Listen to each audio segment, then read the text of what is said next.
Assalamualaikum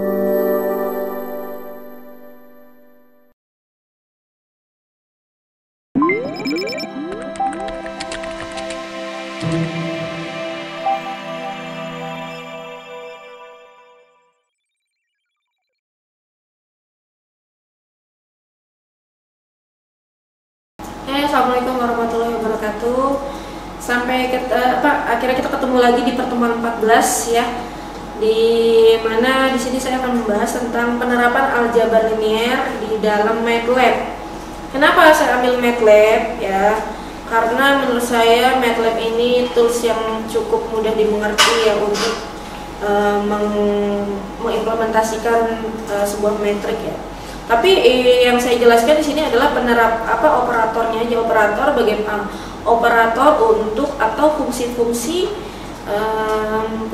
yang terkandung di dalam aljabar linear ini gimana bisa kita terapkan di dalam MATLAB. Ya. Nah, jadi kita harus tahu dulu nih apa itu MATLAB ya.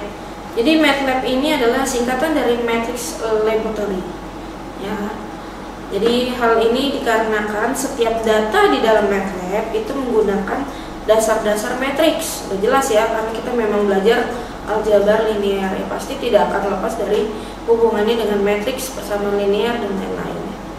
Nah, kemudian MATLAB ini sendiri merupakan bahasa pemrograman tinggi ya, cukup tinggi ya di sini ya, tertutup dan case sensitif. Case sensitif ini adalah dia ini sangat sensitif dengan huruf-huruf besar atau kecil ya. Jadi kalau misalnya runtunannya dari atas sudah kecil, maka ke bawahnya juga harus kecil ya. Jangan dari kecil ke gede dia nggak akan baca seperti itu. Di dalam lingkungan komputasi numerik ya yang dikembangkan oleh MATWORK. Jadi MATLAB ini dikembangkan oleh MATWORK. Nah, saya kan langsung masuk ke dalam fungsinya ya. Jadi pertama-tama kita akan membuat array berdimensi 1 atau vektor pada MATLAB ya. Jadi kalau kita mengetikkan di dalam MATLAB ya, kita hanya cukup mengetikkan misalnya array A. Nah, ini kita menggunakan A sama dengan kurung siku ya. Kurung siku ini menandakan kita akan menginputkan sebuah metrik ya. Jadi ada 321 ya. Matriks A ini isinya 321 ya.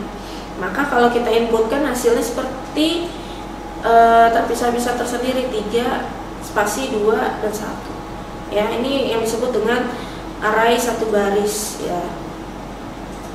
Nah, kemudian kalau kita ingin merubah kolom ya, perhatikan di sini yang membedakan antara kita buat matriks array satu baris dengan array satu kolom ini adalah penempatan titik komanya ya. Jadi kalau kita menginputkan array A sama dengan buka siku kurung siku ini ya, 3 titik koma, 2 titik koma, 1 titik koma, maka hasilnya dia akan berubah menjadi kolom ya. Jadi kolom pertama ini adalah 3, 2 dan 1 ya. Seperti itu. Jadi perhatikan di sini penggunaan titik komanya. Nah, kemudian ada array dengan interval tertentu ya.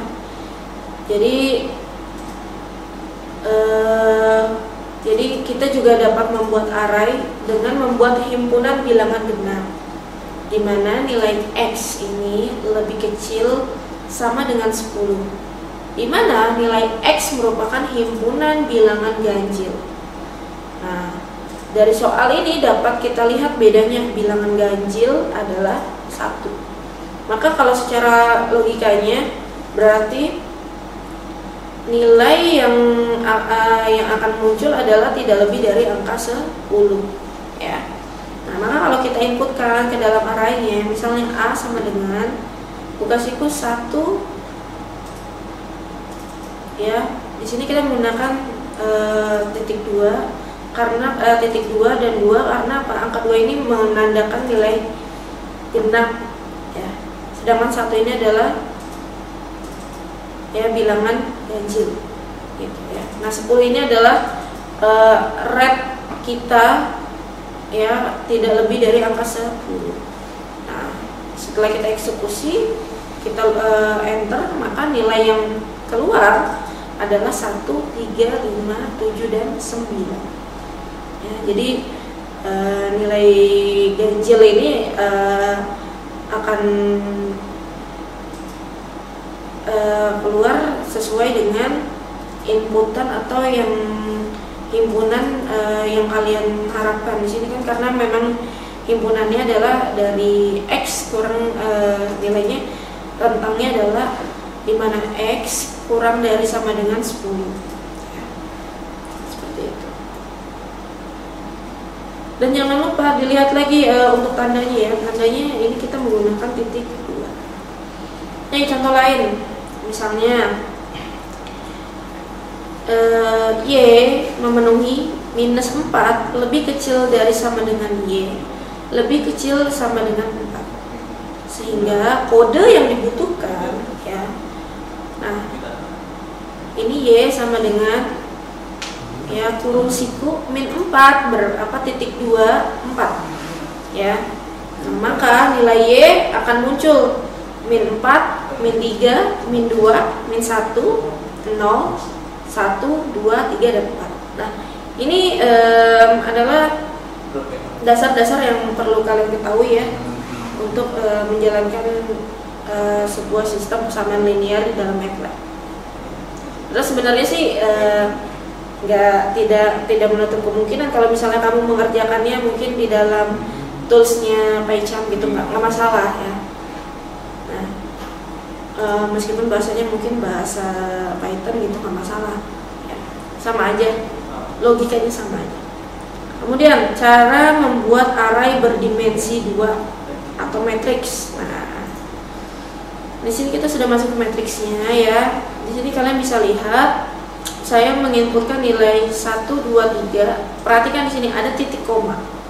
Kemudian 4, 5, 6 titik koma.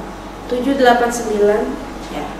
Nah, jadi kalau misalnya saya input kan ini pada saat di matriks terus lalu saya enter ya, maka akan muncul deretan matriks 3 kali 3 ya, kalian di situ. Jadi 1, 2, 3 itu baris pertama, 4, 5, 6 nya baris kedua, 7, 8, 9 itu baris ketiga ya.